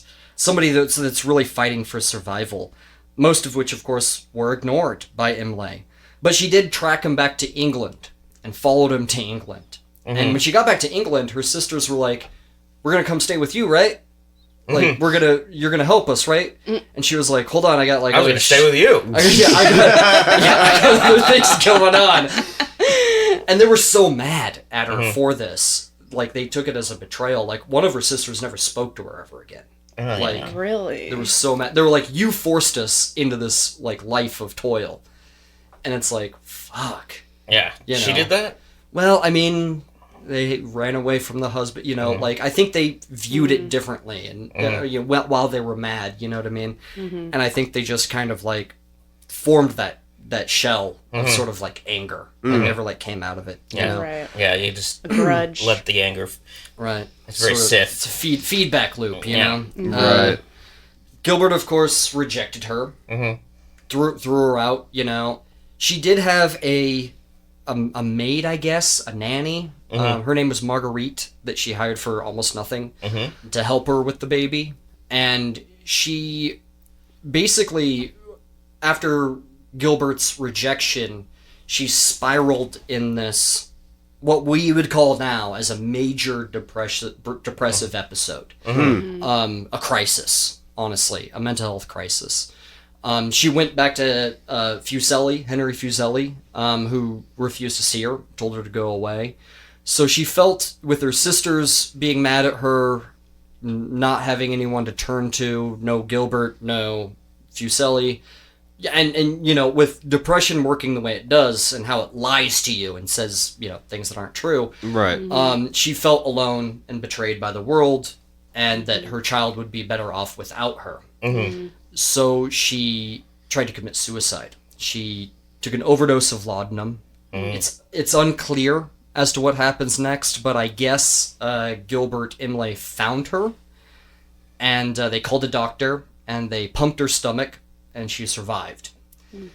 I mean, if you can think about it, she was surviving a suicide attempt and being like in this fragile mental state. Gilbert Imlay is like, oh yeah, things are gonna be okay. Like, he's like telling her things like, don't try this again. Right. He's like, I don't want to feel bad. Just Right. But he's like, I need you to do something for me. And she was like, what? And he's like, I want you to go to Scandinavia. Because of one of these business deals that I don't know what's going on. The big score! So while they were in that French port town, right, they had all these heavy, like, silver plates that they probably looted from, like, somewhere. And there were these really expensive silver plates. And he was gonna, like, make a big score on it by sending it to Scandinavia, and then the guy's gonna bring back his money. Right? Yeah, it makes sense.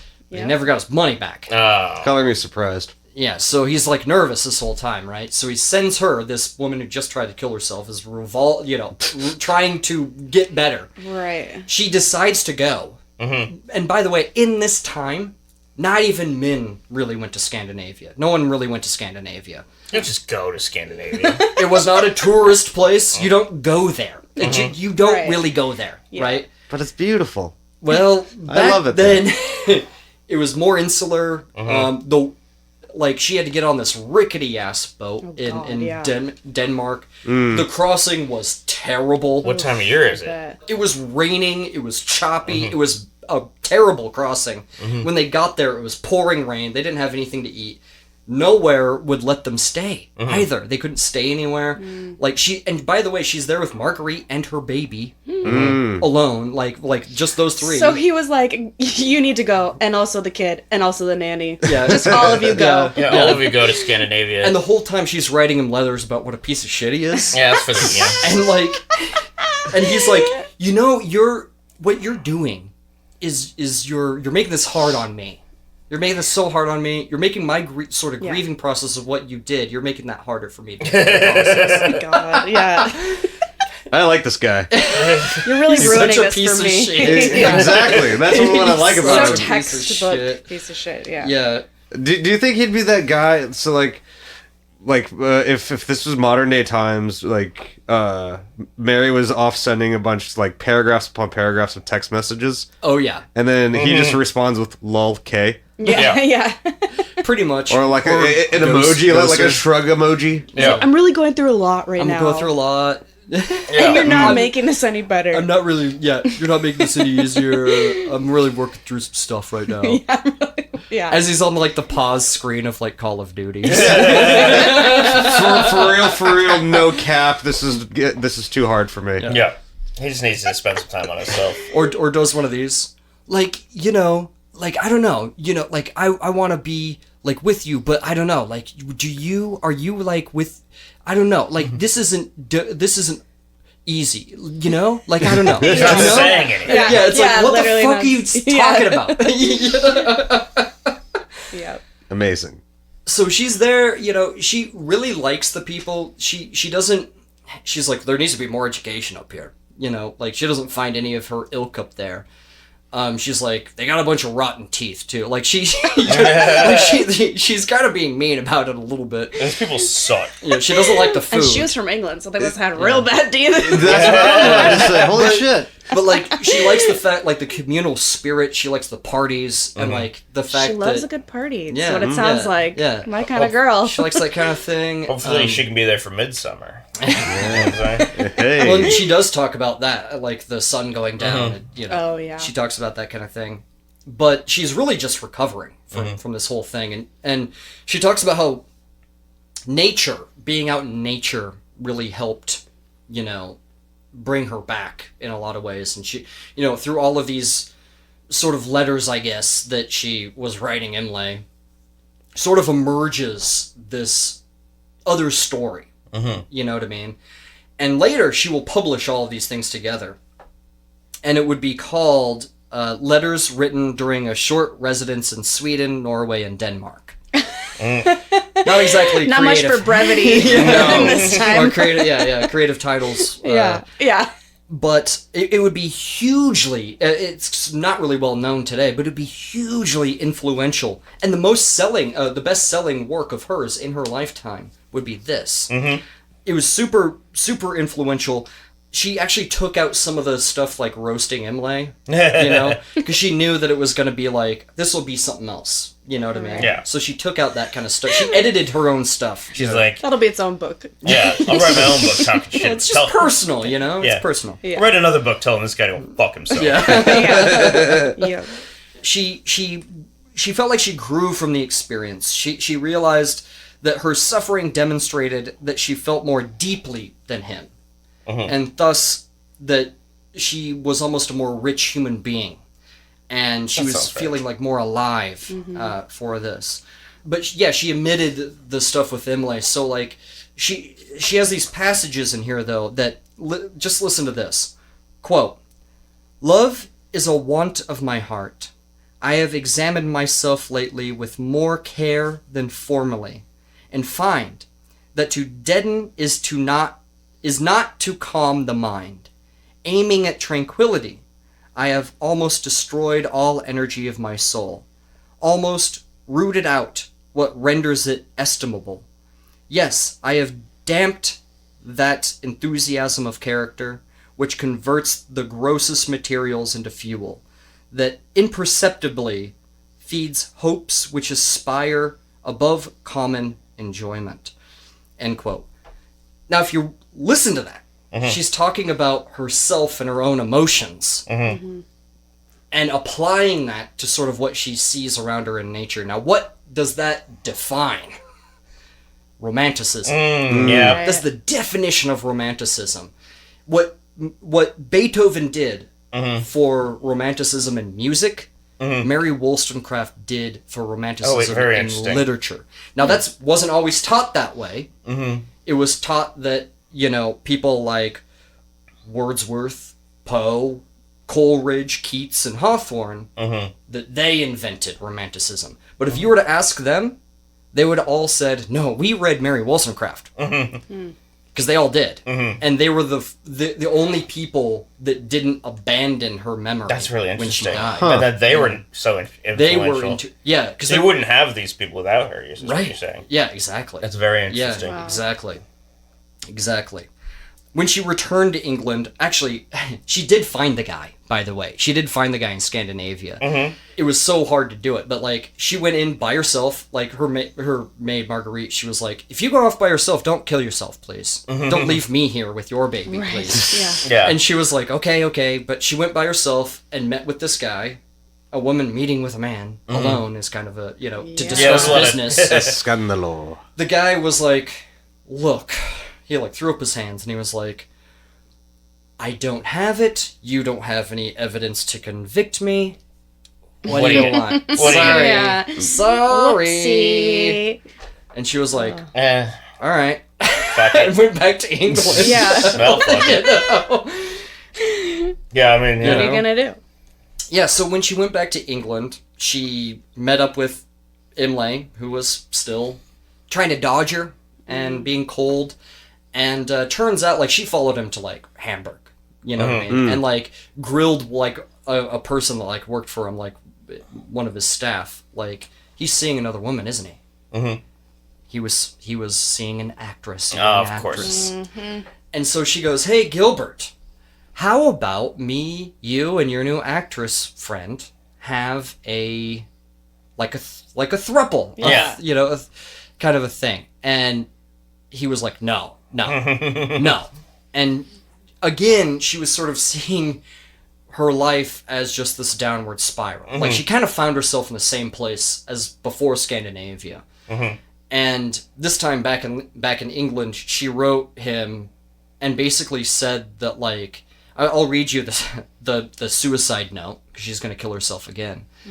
That this is a rational decision. This is not some moment of, like, passion, right? And I'm saying this because it's also going to come up later, but here's what she decides, right? Here's her note that she writes him.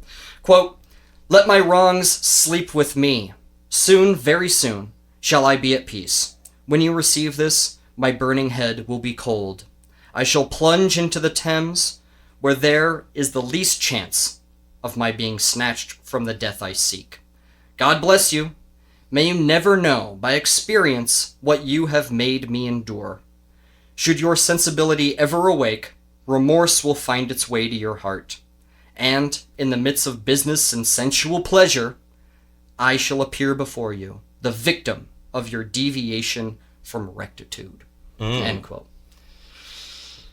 Brutal. Yeah. Brutal. So she picks a rainy day to make her clothes heavier, and she jumps in the Thames. Most of the time, that would be that. Right. But there was actually a committee put together to pay people to fish people out of the Thames. It's way too many people are jumping in the Thames. It was so big of a problem, especially with women, which really shows you the state of affairs, Right. Yeah. of killing themselves in the Thames. So she was fished out of the Thames. She was alive. Yeah. Do they have big nets? That's what I imagined, yeah. I kind of pictured, remember Canadian Bacon with John Candy? Yeah. Yeah. And, like, they pay people to fish people out that jump Oh, off of yeah. the Niagara Falls. Yeah. And they're like, jump, because they get paid if they do. $100 for every Yeah. person you fish out. Pretty much. And she was a Jane Doe. They didn't know who she was. So, like, she had to, like, with as much, dignity as she could muster, she had to be like, yeah, this is my second shot at it. God damn it. Yeah. And here's what she has to say about afterwards. Quote, "I have only to lament that when the bitterness of death was past, I was inhumanly brought back to life in misery. But a fixed determination is not to be baffled by disappointment, nor will I allow that to be a frantic attempt, which was one of the calmest acts of reason. In this respect, I am only accountable to myself. Did I care for what is termed reputation, it is by other circumstances that I should be dishonored." So she's basically, don't get on me about trying to kill myself. That was cold reason that I drove me to that. Get off my back about it. Yeah, exactly. She's pretty bad at this whole suicide thing. Also very dramatic. Well, she's the founder of Romanticism, Right. And that sort of feeling, that idea of being dramatic, was played up later on, and it ruined her reputation for 200 years. Gilbert, basically when he came to get her, she was like, "How about we cohabitate, the three of us?" And for some reason he goes, "Yeah, all right, fine," Yeah. because he was just afraid she was going to do it again. So they do. It doesn't last very long, because this other woman he's with is here's this frazzled lady, Right. Crazy lady, that's like, "Hey, are you educated? You should be like a independent woman, right?" And she's like, "Will you get off my, I don't need to hear this Yeah. from you." And she's just chastising her the whole time. Like, do you know what you're gonna do when he's tired of you? Shit like that. Yeah. Oy vey. Damn. Yeah. So it didn't last. She went back to England, back to Joseph Johnson, kind of got back on her feet, started writing again. And while she was gone, new people kind of came into these radical circles, including a guy named William Godwin. While she was gone, William Godwin had written a book called An Inquiry Concerning Political Justice. It was a book that, honestly, it's kind of a confused book, to be honest with you. Some people have said that, like, he figured out his philosophy as he wrote it. He was an atheist, but he never called himself an anarchist. But he was the father of anarchism. Because other later anarchist writers used him as an example. Which is interesting, because anarcho-capitalists took him up as their father, right? So did straight-up anarchists, and so did Marx and Engels. So even communists took from William Godwin. That's across the board. Yeah, but you know, it was way like destroy all nations. Kind of shit. You know what I mean? Man should govern himself, kind of deal. Yeah. There's honestly, it doesn't make a lot of sense though, to be honest with you. I read parts of it a very long time ago, and was even like, you know. So again, he's just not a very good writer. The length of that book too is also kind of crazy. Actually, why it didn't sell very well. It sold among like the bourgeois, but not really among the common people. That's why they weren't afraid of it. Like Thomas Paine, like it was cheap, it was short, everyone could read it. They were afraid of Tom Paine. Right. You know? That's dangerous. Yeah, that's dangerous. Not so Can you much. put it in the form of a pamphlet? Yeah, exactly. But of course, you know, pirates sold copies, as they did with anything that was remotely successful. But William Godwin had his, like, day in the sun, his 15 minutes of fame. You know good what for I mean? him. Yeah. And yeah, he avoided arrest because they were like, no one's going to read that. You know? So that's the way he kind of made it out of that. Now, Godwin was an awkward man. He was an awkward man. He was not great at parties. He was terrible at parties. He's much like that. Mads Mikkelsen. That's a very inside joke that not even everyone here is going to get. I don't get it. I think me and Jerry are the only ones Yeah. that really don't. Yeah, I don't know that. Let's move on. I'm never going to explain it. He was terrible at parties. He said he couldn't start conversations. You know what I mean? He was one of those guys. Like, he goes, if I saw somebody I vaguely knew on the street and he didn't have anything to say to me, we would stand there staring at each other. Yeah. Like, we'd have nothing to talk about. Like, somebody has to start the conversation. Yeah, I kind of get that. Yeah, same. I was about to be like, relatable. Yeah. Across the street and pretend you didn't see him. Yeah. It's like, oh, hey! He had a I really... thought you were a homeless person, so I crossed the He had a really hard time expressing himself as well, you know? And he was highly educated, though. Highly educated. Basically the opposite of Mary. You know, Mary had an easier time expressing herself, and was really gregarious and good at parties, you know, especially with the crowd she ran in.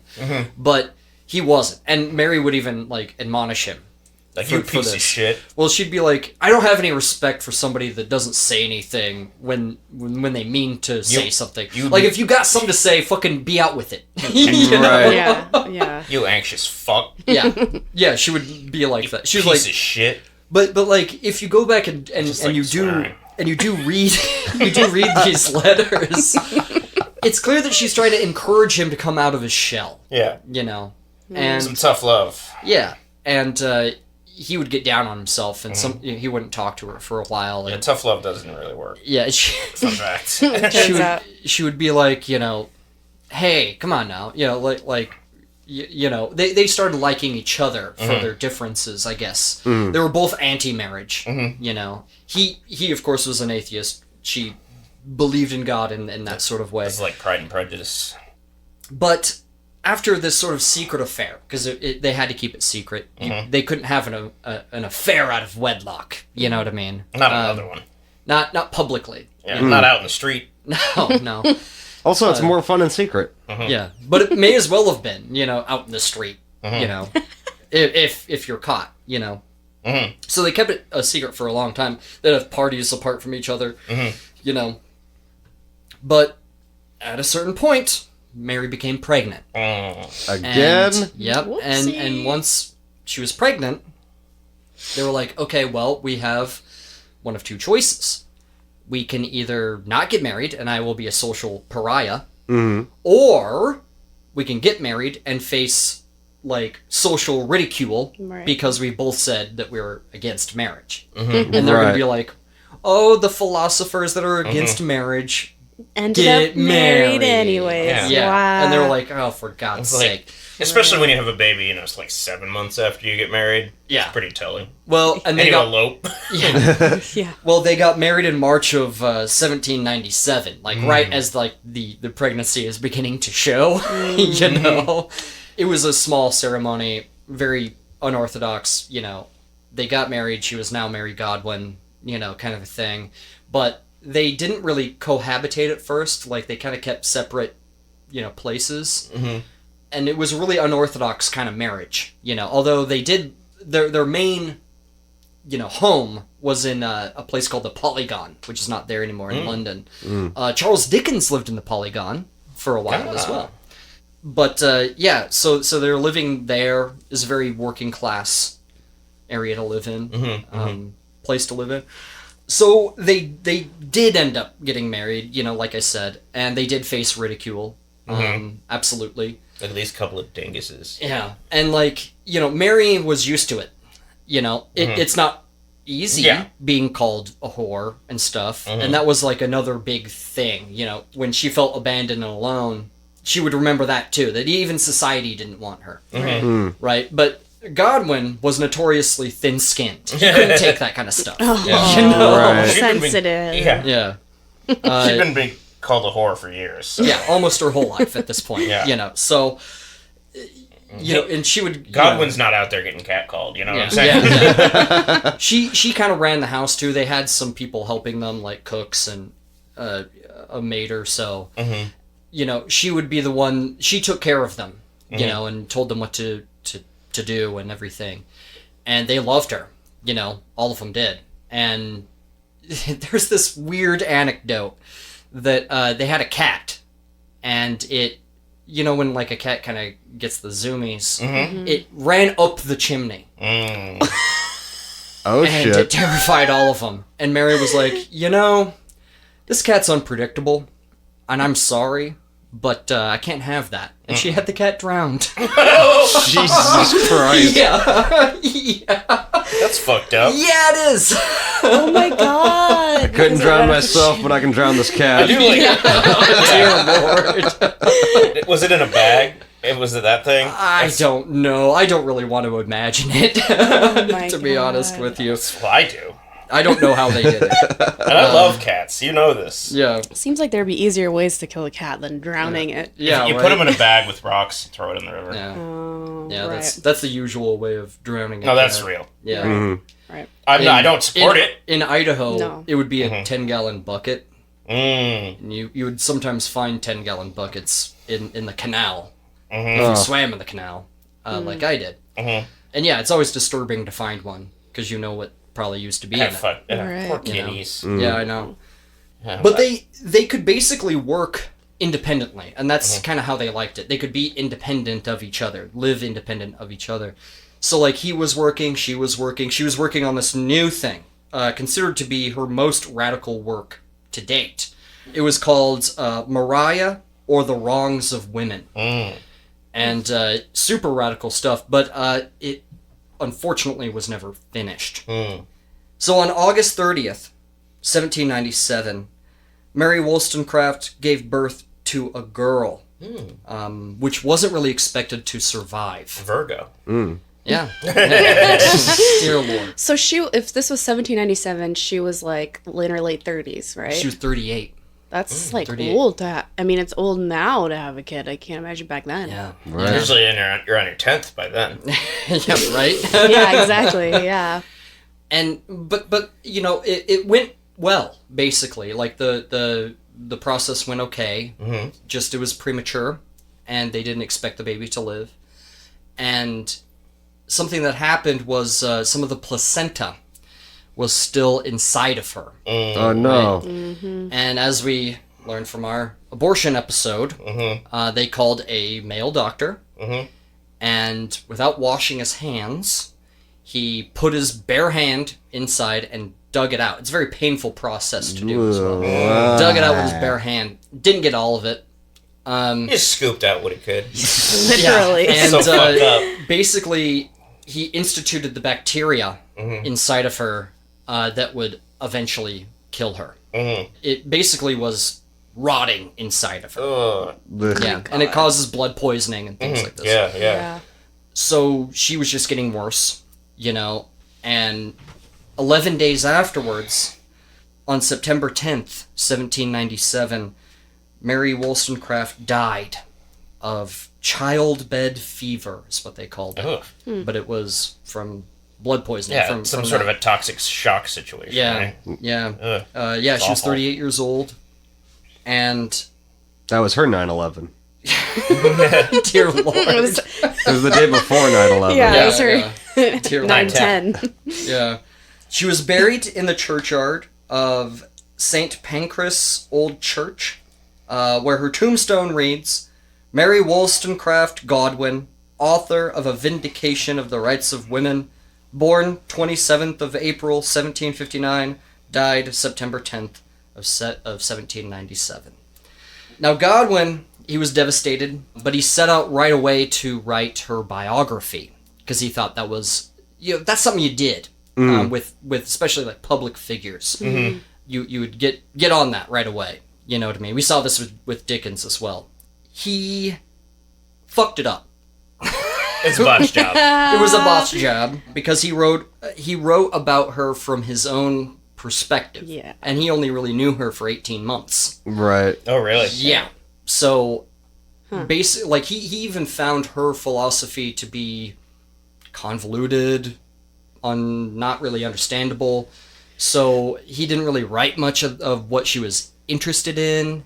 He didn't really write much about her philosophy. What he focused on was her life as it pertained to the men in her life, and how she kind of went from Fuseli to, Imlay, to him, and how her suicide attempts were, in a romantic way, they were heroic, or in a fit of passion, which is a mischaracterization. Absolutely, it is. Basically, even his publisher, they were like, let's call this a memoir, so it's more like a memory of her, and that's what it is. It's a memoir of the author of A Vindication for the Rights of Women, is what it's called. It's a mouthful. Yeah, it's a mouthful. Once again. Ruined her reputation for a long time. Oh my god, that's so annoying. They looked down on her memory, basically, after that. And he thought he was doing good, and he released some posthumous work of hers. He inserted some of that stuff that she wrote to Gilbert Imlay in there, even though that she consciously cut it out as an editorial type thing. It was a conscious, rational decision to cut it out. Yeah, and he put it back in and made her sound crazy, basically. Just ranting about an ex. Yeah, at this point. And it's like, no, the novel came out of that, you know what I mean? And it was her way out of that, and you kind of betrayed that by putting all this back in. Yeah, you fucked that up.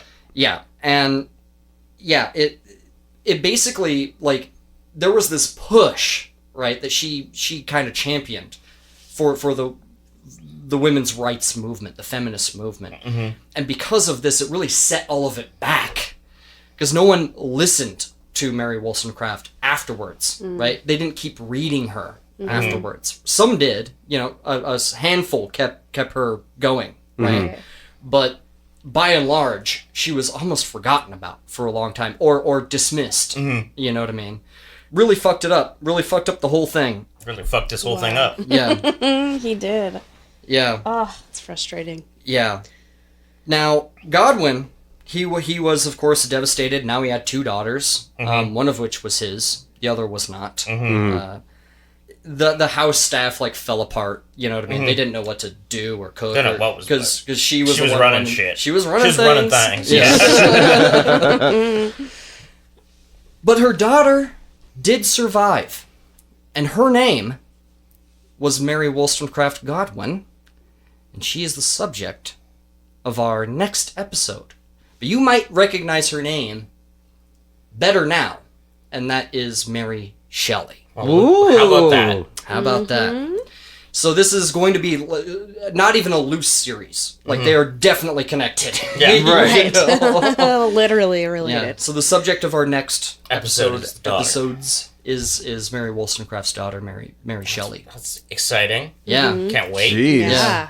Hell yeah. It's an epic, my friends. You know, I feel like this story, it makes me feel like we should treat women better. This story? Well, it's just like even all the memoir shit at the end, it's like,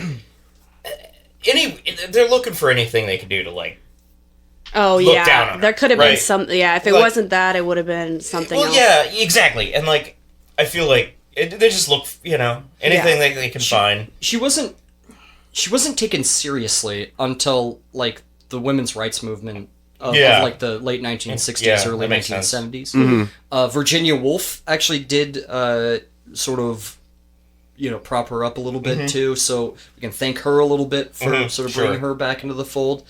Yeah, she very much was foundational. Susan B. Anthony and her crew listed her as number one, like the most influential person of their organization. She was ahead of her time, really. Like, Right. Well, I mean, she helped push She- in that direction, but like, she wasn't, though. Yeah. She wasn't. She reached this point, and Yeah. then it all was ruined. It was all set back. I guess It what I was, mean by that you is know, like, and she in many was, she was cases, the perfect like, person for this time and Yes. place, really. yeah.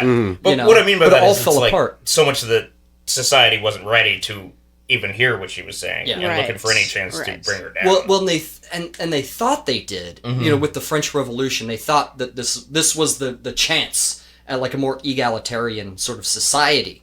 But the French Revolution failed. They got really disillusioned with the whole thing, and like the whole idea behind Enlightenment era, the Enlightenment starts to fall apart right after that, right? Because it doesn't work in France, right? In America, it's still going strong, but in Europe, it starts to fall apart. Well, it's like, and the Romantics kind of take hold. one of the things about those two different revolutions, the American Revolution and the French Revolution, is that, I mean, the American Revolution wasn't overthrowing a government that existed in that. They were already colonies, and they were just trying to be independent from another nation. Whereas, like, the French Revolution is overthrowing the government in which they live in. And a king. Yeah, and a king, a monarch, To boot. right? Yeah. Right. An entire, like, it's just a much bigger thing to do, I guess. Well, and like Edmund Burke, he talks about, like, he's like, look, I'm in England. I don't want to get rid of the king. You know what I mean? We're Put Charles in the ear. Yeah, we're not going to get rid of the king. It's so weird. It's just interesting. I don't know. My whole life we said Queen of England, I know. Yep. Now It's it's a hard to say king. king. Yeah. Fuck him too. Fuck them all. Fuck them in the ear. Yeah. Fuck them all in both their ears. Yeah. They got a guillotine to answer to. No, Yeah. I'm kidding. I'm kidding. Don't kill them. Just No. fuck them in their ears. Yeah, that's all. It's Yeah. much more Is reasonable. that too much to ask? Yeah. Yeah. Anyway, Well, that's Mary Wollstonecraft. that was great. It was Yeah. kind of. She's cool. She's great. She's awesome. I love her. She's cool. A little, maybe, possibly a little condescending sometimes, but I mean, she was just talking outspoken. yeah. Yeah. And the world is still not ready for an outspoken woman. No, Right. this is true. Yeah. They always, she sounds like a bitch. Kind of a thing. Shrill, even when they're Yeah. not. Yeah. Yeah. It's fucking gross. Yeah. Ask Hillary Clinton. Yeah, I know, right? Yeah. Yeah. I voted for her. Because, Yeah. well, look at the alternative. Come on. Come the fuck on. But her emails. Yeah. And then everyone in the Trump administration did the same fucking thing as soon as they got in office. Did worse Right. things. Yeah, I know. Yes. Anyway, that is our episode. I am Christopher Whedon. Thank you so much for listening. We got more for you. We got a whole year ahead of us. All new indeed. episodes, exciting new direction. Some new stuff. Yeah. We're not even going to we're not going to redo old episodes. Turns out. It's like, let's just talk about Vlad the Impaler again. Fuck it. Anyway, this is History Boys. I am a history boy. Thank you for listening. And that's all I got. I'm Zach Mack. I'm still a history boy and still constantly disappointed with the world. Yeah. Fair enough. I accurate. And I'm Maddie Moon, and I am a shiny new history boy. There you go. Nice. Yay! Woohoo. Snaps. Success. Snaps. And I'm Jerry Nash, your humble history boy. As always, thank you so much for listening. Make sure to follow us on all the old social medias that are out there. Or delete your socials. Fuck it. Or delete your socials and listen to our show and leave it all behind. I don't care. Yeah. Follow us, or if you're on it. Yeah. Or don't if you're not on it. But if you're on it, follow us. Yeah. Exactly. Yeah. You can support us by leaving us a review wherever you can. Leave a review. 5-star review, guys. 5-star review. Come on, Not no. that 4.5 We've shit. earned it. Fuck off. We've with earned that. it. Even stars only. Yeah. Make it a 5. Make it Even a 5. Even, sorry, yes. An even Yeah. 5. That's A what I round meant. number, Right. right? Yeah. That's what I meant. Whole numbers. Yes. Make it a multiple of 5. Yeah, if you want to help us out, of course. If you want to support us monetarily, like our Patreon listeners do, you can hop on Patreon, and for as little as $1 a month, A day. pennies a day. Yeah, really? Pennies a day, $1 a month. Less than a cup of coffee. Yeah, you can get on our Discord and chat with us about episodes and history and anything in between or not in between. I can tell you a lot about of fun. prehistory. Yeah, and for $5 you get our Patreon content that's on there for a limited period of time, and then for $10 a month you get everything we've ever made plus everything you've heard at any point that you want. And I will just say about the Patreon show this year that we were doing with Tyler, there's still another episode of that to come out because we got a little delayed on it. I recently just released 2, so they're going to be up for a little while. So you got 2 right now All right. that you can listen to. It's just, we got a little delayed on that because life got in the way, but there will be more. Yes, indeed. You will see we got exciting plans for the rest of the year. There's still one more that does feature Tyler on there, so if you want to hear more that fucking handsome young man has to say. I was going to be insulting, and then I turned it. you We took a do have left one more turn. Patreon episode that features Tyler. And maybe more. Maybe he'll join us as a guest We'll at see. some point. Yeah. But that's all up. Those 2 are up there right now for you to listen to. Mr. Zach. Love you, bye! Yeah, we did it. We've had a lot of fun. We'll see you next time. Or I guess we won't, whatever.